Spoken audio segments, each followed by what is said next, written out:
everyone, I'm at the Singapore Sports Council and I'm here at the Exercise Physiology Lab. And I'm going to call someone out to talk to us, and he's from England. He's not Harry Potter, he's Daniel Plews. So Daniel Plews, where are you? Yoo-hoo! Come on, hurry up. Yeah, okay. You're really short. Yes, I am today. Okay, so hi Daniel. Hello. Okay, so can you tell us more about yourself? So I'm from England. I'm an exercise physiologist here at the Singapore Sports Council. I've been here for just over a year now. My job here is to work with the endurance sports, so that would include sports like cycling, running, triathlon and rowing. So on a day-to-day basis I always have athletes coming into the laboratory, which is where we are now. We can do various things. Some things will be some testing, whether it's testing how much oxygen they're breathing, or testing how hard they're working in that kind of exercise. And also we'll do training programs to make them improve using the equipment that we have available in the lab. To be an exercise physiologist, I started off as doing a sports science degree.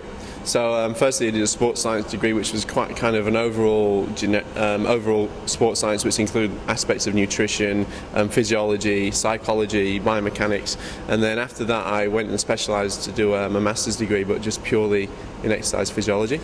I think it also helps if you've been in competitive sport yourself, and you're used to being in that sporting environment. You're very passionate about sport. I think that's one of the most important things, because if you love what you do and you love your job and you love sport, it's one of the best jobs in the world.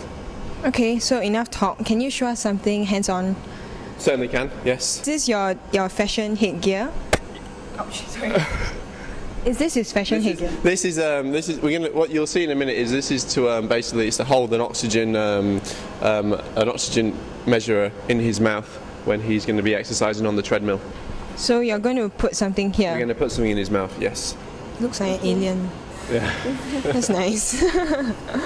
So Daniel is here with some cool gadgets and this computer screen here to tell us more about what he's going to do to Wyman. Are you going to disembody him? I'm not going to disembody him. All I'm going to do is I'm going to make him run on the treadmill. Usually what we do is we start them off at an easy pace and then we make them go harder and harder and harder, and we just watch how their body reacts to the increase in exercise intensity.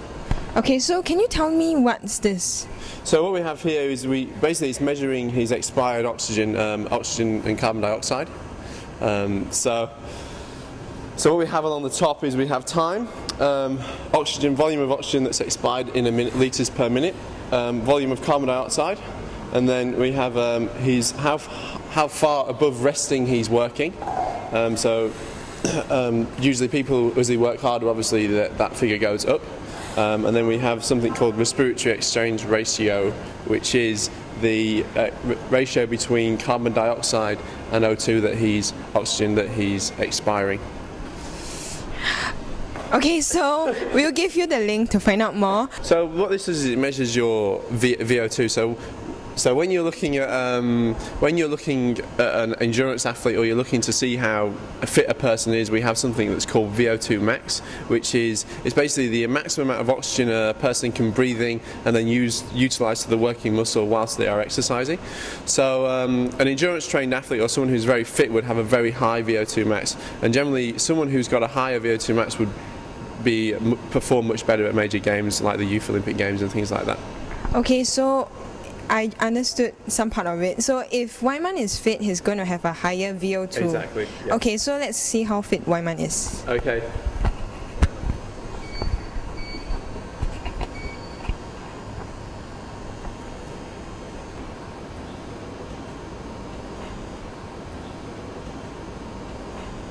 How fast?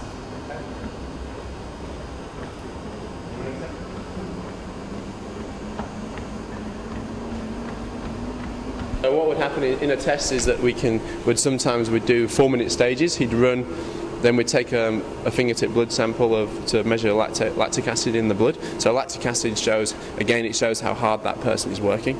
It's counting down now to it's taking the sample.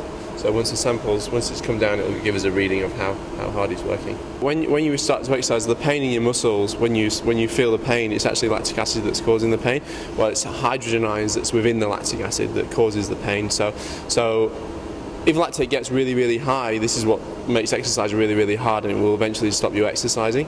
So what we can do is we can monitor someone's lactic acid production, and then we can see, we can look at how hard or how long they could maintain a certain speed or a certain pace or something like that when they're running or cycling or rowing or whatever it might be. So there you go. It's 2.3 millimoles per litre of blood. So I mean we're talking quite small figures, but what would a national runner have? So a national runner at 10 would be probably less than 1, 0.8, 0.9. You're unbelievable.